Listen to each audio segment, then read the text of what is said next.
Walaupun Malaysia belum lagi jadi sebuah negara yang boleh menghasilkan vaksin sendiri, tetapi syarikat Pharmaniaga telah menjadi salah satu tempat untuk pengisian dan pembotolan vaksin Sinovac. Vaksin daripada negara China itu diimport secara pukal dan dibotolkan di kilang yang di belakang saya sekarang. So, jom ikut saya untuk melihat bagaimana proses itu berlaku. Baru-baru ini saya melawat ke kilang Pharmaniaga Life Science ataupun PLS untuk melihat bagaimana proses pengisian dan pembotolan vaksin Sinovac dilakukan di Malaysia. Ketua Pengeluaran PLS, Muhammad Ridwan Kalantar Masta, menjelaskan vaksin dalam jumlah yang besar harus disimpan dalam kontena dengan suhu 2 hingga 8 darjah Celsius sebelum dipindahkan bagi tujuan pembotolan.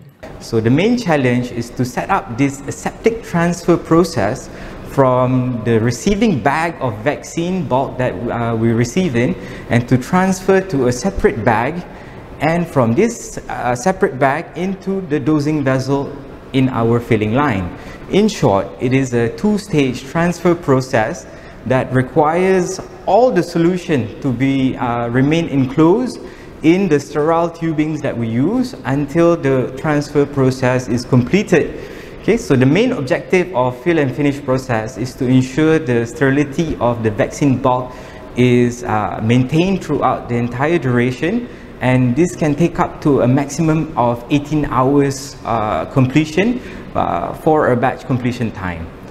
Setiap bekas vaksin Sinovac dari China mengandungi 200 liter vaksin yang dimasukkan ke dalam beg plastik fleksibel yang kemudian dimasukkan ke dalam bekas keluli tahan karat yang berkunci. Kemudian ia diletakkan ke dalam bekas kargo dan akhirnya dimuat ke dalam pesawat. Dari kesemua ini, bungkusan paling dalam iaitu beg plastik hanya digunakan sekali dan kemudian dibuang untuk mengelakkan sebarang bentuk pencemaran. Bukan itu sahaja, tube silikon yang akan memulakan pemindahan vaksin dari bekas penghantaran ke mesin di Pharmaniaga juga hanya boleh digunakan sekali sahaja. Kemudian ia dimasukkan ke dalam pengadun lalu dipindahkan ke saluran pengisian di mana ia diisi ke dalam botol kaca kecil ini. Jadi itu sahaja, masih ada lagi. Okay, so the packaging process will start after the filling component is completed, whereby all fill valve will need to undergo a 100% requirement of visual inspection and a leak detection process. We are utilizing a set of high-speed and high-definition cameras in order to capture visual images of the filled valves to visually detect for any particles or any cosmetic defects. At the same time, this machine is also able to check fill volume of those valves to ensure sufficient volume is being filled. Okay, so leak detection is being performed using a high voltage leak detection method. So this method allows us to inspect the integrity of the glass of these valves to ensure that there are no micro holes or pinholes. Okay, so together with these processes, we are able to achieve up to 200 per minute rate of inspection rate.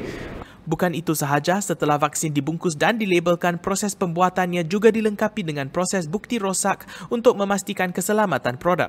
Akhir sekali, vaksin-vaksin tersebut akan disimpan di dalam bilik sejuk sebelum dihantar ke pelbagai pusat vaksinasi. Walaupun ia dipanggil isi dan kemas ataupun fill and finish, namun prosesnya tidak seperti yang digambarkan. Malah prosesnya perlu melalui beberapa peringkat dan ujian sebelum ia benar-benar kemas. Oleh sebab itu, proses ini boleh dikatakan proses yang panjang.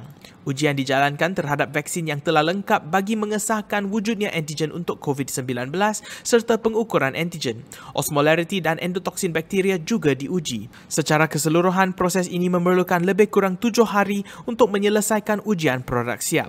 It takes up to 1 month in total time from the day the bulk of vaccine arrive in Pharmaniaga Life Science Puchong to the time that it is being administered into a patient's arm. And this has been done under continuous operation that has been implemented in Pharmaniaga Life Science, whereby we are running 24 hours. And our main objective is to ensure the vaccine arrives at the PPB centres safely and in a timely manner. Ini adalah vaksin pertama dalam sejarah yang dihasilkan untuk diisi dan dikemaskan di Malaysia. Hampir 3 juta ringgit dilaburkan untuk peralatan berprestasi tinggi untuk membolehkan Pharmaniaga Life Science melancarkan tugas ini. Pharmaniaga dijangka dapat membekalkan 1.2 juta dos vaksin Sinovac kepada kerajaan Malaysia yang cukup untuk merangkumi sekitar 18% populasi Malaysia.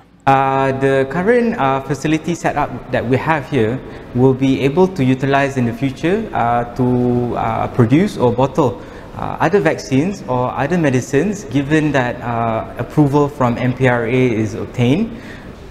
Seperti yang kita lihat tadi, proses fill and finish mesti dijalankan dengan teliti untuk memastikan tiada pencemaran bagi menjamin keselamatan dan kesihatan rakyat Malaysia. Jangan lupa untuk menjalankan tanggungjawab anda sebagai seorang warga negara dengan mendaftar untuk mendapatkan vaksin. Lindungi diri, lindungi semua. Saya Daniel Anthony untuk Kini TV. Salam hormat dan terima kasih.